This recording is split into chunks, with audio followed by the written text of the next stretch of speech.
time to wake up. It's time to wake up. It's time to wake up. It's time to wake up. Welcome, everyone. It's so great to have you here. I don't know if some of you were actually here during the awards ceremony last night.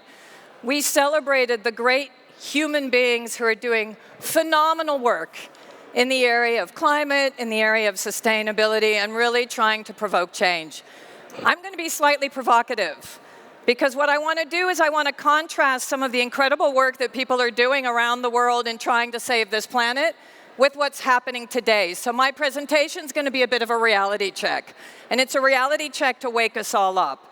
It's a reality check because what we're trying to do at the Club of Rome, after 50 years of publishing the limits to growth, is remind people that we cannot live within the planetary boundaries. The fact of the matter is that the limits to growth were published in 1972, and we're still here, trying to make politicians and civil society understand that we actually live in finite planetary boundaries. We have looked at the planetary boundary science that Anders from the Potsdam Institute will be speaking about, working with Johan Rockström, and have shown very clearly that actually, if we truly want to create an Earth for all, if we truly want to get ourselves out of this mess, we have to think differently. And we need to put in place two key scenarios. One is today's scenario, and contrast that with a better alternative future. So what we did was we published Earth for All, a survival guide for humanity. We also are working with the UN on SDGs for all. How do you actually implement the SDGs in reality? And what we realized through our system dynamic model is that actually it pretty much matches even what CEOs are saying across the globe. The fact of the matter is that the greatest risks that we're going to see over the next 2 to 10 years are social and environmental. That we need to look at both of them. That we need to take into consideration both in everything that we do. Hence the negotiations and the conversations we have with the farmers. The negotiations and the conversations we have with the radical right that are trying to actually starting to move, especially across Europe, into our political spectrum. Because we know that if we don't deal with social inequality, if we don't deal with poverty, we will continue to have well-being go down. Our system dynamic model has actually shown that across the globe, well-being is reducing. Inequality is increasing, not just in countries outside of Europe or the United States, but in Europe and the United States. And yet what we've already seen as well is that 72% of the G20 countries, the largest countries across the globe, citizens actually want a different economic model.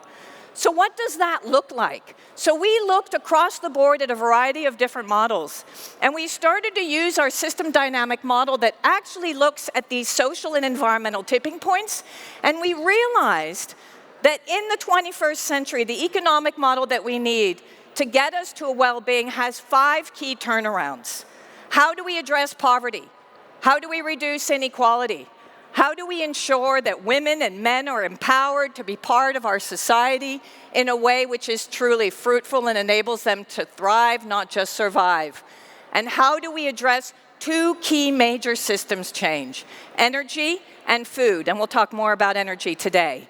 And this is one of the many spaghettis or plots that address all the different indicators from social to environmental to political at the geopolitical level, at whichever level you need. And what is so fascinating is the following. We will not meet our planetary boundaries, and we're already out of 6 of the 9. We will not meet them unless we address poverty and inequality. Now, why is that so important? Because if we do not address those 2, we cannot understand what solutions we need today that will truly work. We see across the board, across Europe, that for the moment there's a political pushback in terms of climate change. And a lot of that is because of the pain points on the economy. So we know that if we want to get out of what we call the business as usual scenario, or the too little too late, we need a giant leap. And that's those 5 key turnarounds. We also know that it will only cost us 2 to 4% of GDP. That's it, per year. very important to realize that the costs, and again, Anders will probably talk about that, of not doing anything are much higher than the costs of fully integrating these 5 key turnarounds into our economy. So what does that mean in terms of our 2 scenarios? If you look at the giant leap scenario, which is our scenario of creating this alternative future, you actually, by putting in the solutions that we've recommended, can get a well-being economy much faster. You will see that already now, just by applying some of those solutions, working on regenerative agriculture, ensuring that we transition out of fossil, which again we're going to be looking at, putting in place different taxation structures, taxing the wealthy. These are all different types of solutions, many of which are being discussed today. These are not new, totally novel, but putting them together will enable us to get there. You also see that you fundamentally decrease inequality. Very important in terms of the relationship with social trust and social tension.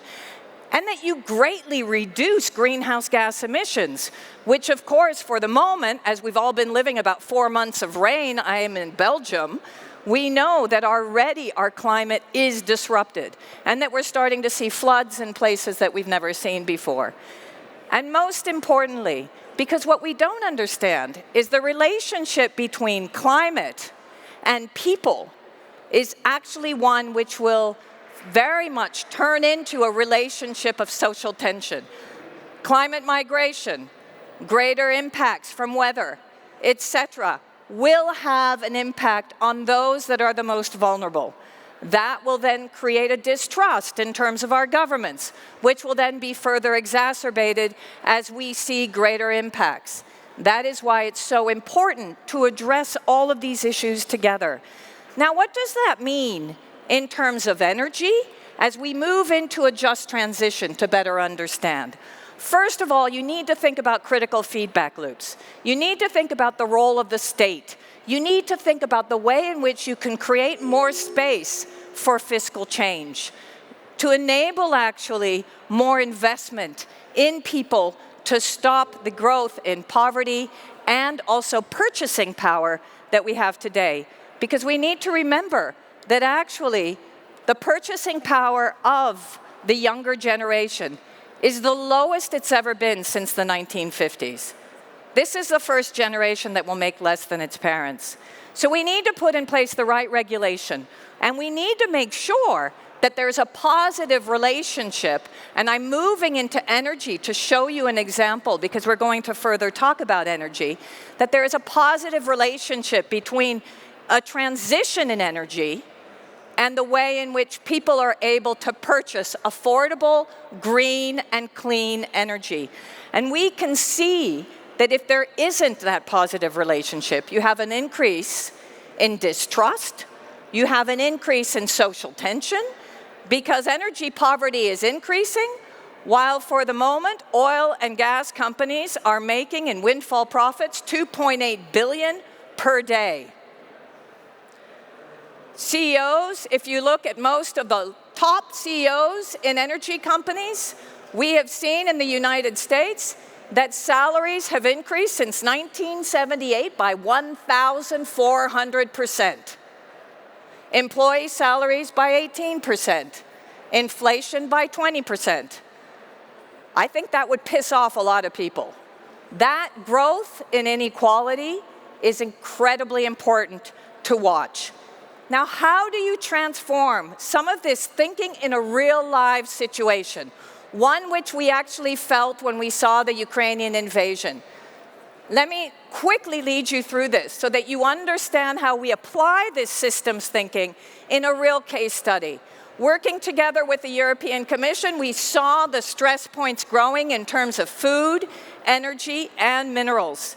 We knew that this was an environmental issue, a materials issue, an access issue, a defense and security issue, but also a social issue, which is why we looked at how we could transform the policy at the European level immediately in terms of understanding how you integrate systemic solutions, bringing in the social impacts, thinking through how is this impacting people's lives? What types of taxation structures do you need?